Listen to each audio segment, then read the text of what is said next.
E eu já começo com a minha primeira pergunta. Deputado, o senhor foi eleito para uma das comissões mais importantes do Congresso Nacional, porque trata de um dos temas mais importantes do país.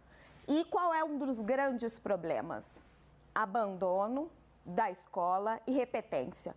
Qual é a sua proposta concreta para tentar ajudar a reduzir a taxa de repetência e a taxa de abandono nas escolas brasileiras? Boa tarde, Raquel Landim. Boa tarde a todos que acompanham. Em primeiro lugar, quero agradecer, os 22 votos que tive para a eleição. De fato, foi uma eleição atípica, até mesmo porque nós vemos uma reação muito estranha da esquerda, democracia, mas quando um opositor de uma presidência, de fato, eles não gostam, inclusive com declarações como o da Gleisi Hoffmann, dizendo que é culpa do Arthur Lira, ou seja, um desequilíbrio muito grande com relação a isso. Agora, com os temas que você citou, de 8 leis que eu tenho em Belo Horizonte, 3 são com relação à educação e acredito que vai exatamente de encontro com o que você disse, que é a evasão escolar, que é muito importante e que, inclusive, até hoje, que de fato executa esses projetos, não apresentou absolutamente nada.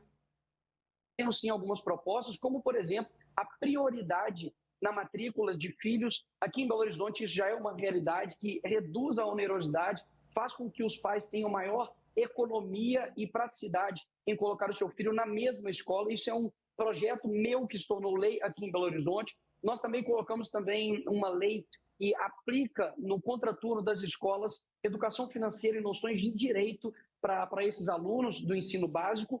E, por fim, o fim da ideologia do pronome neutro, podemos dizer assim, aqui em Belo Horizonte. Então, foi alguma das minhas propostas que viraram lei aqui em Belo Horizonte.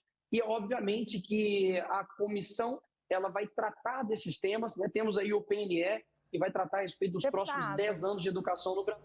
Deputado, num país com tantos problemas, tantas dificuldades, o fim do pronome neutro deve ser uma prioridade? Quem busca, muitas das vezes, esse tema é a própria esquerda. Eu simplesmente preciso rebater porque a nossa cultura ela é composta de povo, território e é necessário que nós tenhamos uma defesa com a nossa cultura. Então, quem levanta essa pauta não sou eu. Aí você precisa perguntar para um deputado de esquerda porque eles querem a nossa língua portuguesa. Deputado, há muitas críticas à escolha do senhor para presidir a Comissão da Educação. Eu queria saber se a sua indicação ali pelo PL é pela sua experiência na área de educação ou por ser uma pauta estratégica, uma comissão estratégica para a propagação das ideias de direita. Olha, é o meu primeiro mandato, obrigado pela pergunta. Obviamente, será um desafio presidir uma comissão. Nunca presidi antes, então ninguém pode dizer a respeito do meu trabalho. O que eu posso analisar é o trabalho anterior.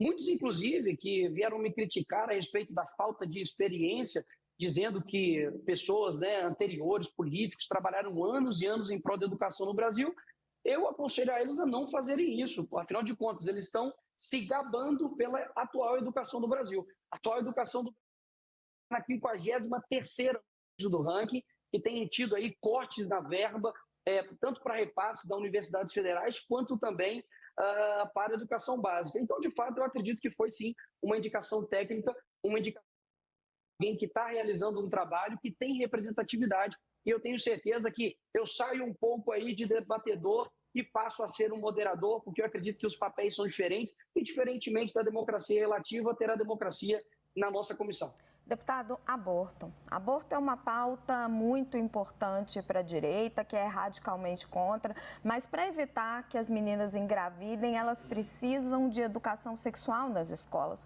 Qual é a sua proposta para a educação sexual? Olha, eu acredito que a educação ela se dá em casa com os pais. Eu acredito que o tema sexualidade deve, obviamente, ser abordado na escola, até mesmo porque isso é um tema biológico. Inclusive, se as pessoas já tivessem mais as questões biológicas, teriam menos discussões com relação a isso. Agora, eu acredito que existem diversos meios, diversas formas de você prevenir e remediar do que simplesmente já tratar isso quando, digamos assim, entre aspas, a bomba estourou. Porque o que de melhor aí pode acontecer com uma mulher, de fato, é ela ter um filho que ela desejou, enfim. e hoje é considerado quase como uma maldição. Então, nós vamos realizar aí audiências públicas, trazer a sociedade civil para perto, para que seja discutido com todos as soluções que até hoje acredito que têm sido fracassadas as tentativas de tratar sobre o tema educação sexual nas escolas. O senhor não é contra, então, discutir isso nas escolas, pelo que o senhor está falando? Eu sou contra o professor se colocar em uma posição de educador sexual.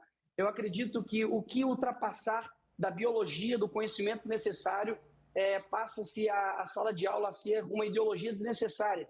A escola, assim como a universidade, precisa ter um papel desinteressado, por exemplo, na pesquisa e no estudo. E hoje a gente vê como, por exemplo, o PNE, que quando você pesquisa nas suas 282 páginas, você tem 46 vezes a sigla LGBTQIA+, e você tem apenas 5 ou 7 vezes a palavra matemática. Essa é a minha preocupação.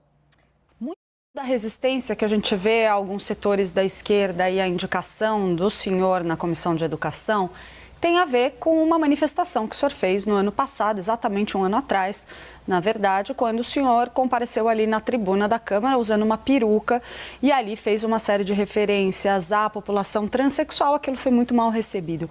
O senhor se arrepende de ter feito esse gesto? O senhor acha que foi um erro, que isso contribui aí para essa reação negativa da sua indicação?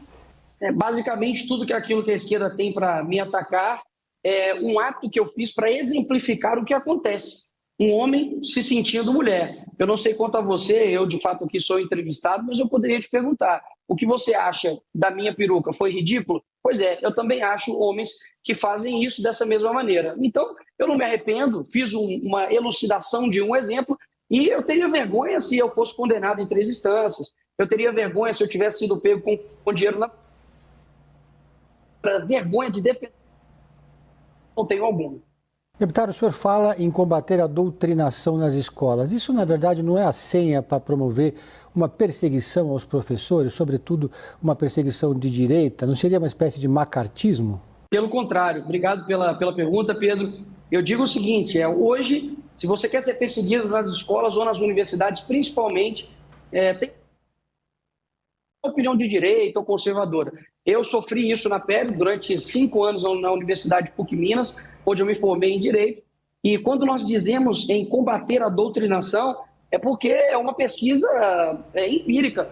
Vai em algum DCE, em algum DA de uma universidade federal e veja quem está no comando. Então, mais uma vez, eu defendo uma educação não de direita, nem de esquerda, nem de centro.